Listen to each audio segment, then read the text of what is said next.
సావిత్రి గారిని నేను ప్రత్యక్షంగా మా స్నేహితుడి మదర్కి ఆమె ఫ్రెండ్స్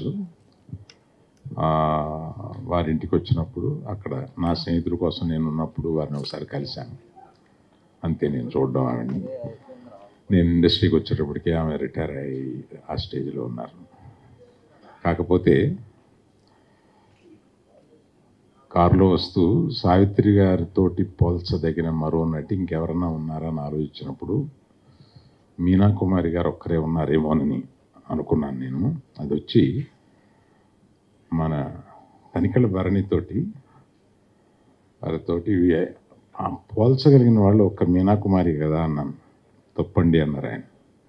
అదేంటండి అన్న, ఈమె హాస్యం కూడా చేయగలరు, మీనా కుమారి హాస్యం చేయలేరు, హాస్యం చేసిన వాళ్ళే పూర్తి నటినట్లు అవ్వగలరు అని ఆయన చెప్పినప్పుడు, సరే సార్ అది మీరు పర్సనల్గా చెప్పినా కూడా నేను కోట్ చేయాల్సి వచ్చింది.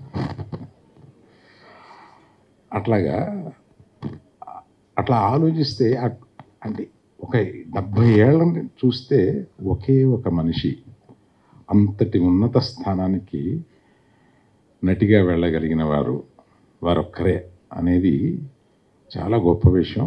వారికి ఇటువంటి పుస్తకాన్ని ఆవిష్కరించడం, దానికి చిరంజీవి గారు నడుం కట్టుకొని ఈ పనిని ప్రత్యేకంగా ఆయన మీద వేసుకుని ఇలా చేయడం అనేది అది క్యారెక్టర్. ఆయన ఎవరి దగ్గరికన్నా వస్తే అది డిజర్వింగ్ అని అనిపిస్తే ఎంత దూరం అన్నా వెళ్ళడం అనేది ఆయన క్యారెక్టర్. అది అందుకని వారు అడగగానే ఆయన తీసుకుని దాన్ని ఇది కార్యక్రమాన్ని చేసి ఆవిష్కరించేటట్టు చేశారు చిరంజీవి గారు. అందరికన్నా మీ గురించి నాకు తెలుసు కనుక సురేఖ తర్వాత నాకైతే ఆశ్చర్యంగా లేదు. సో అందరూ చాలా ఎక్కువ టైం తీసుకుంటున్నారని కామెంట్లు చేస్తున్నాను. నేను ఇంతకన్నా ఎక్కువ టైం తీసుకుంటే బాగోదు. Thank you.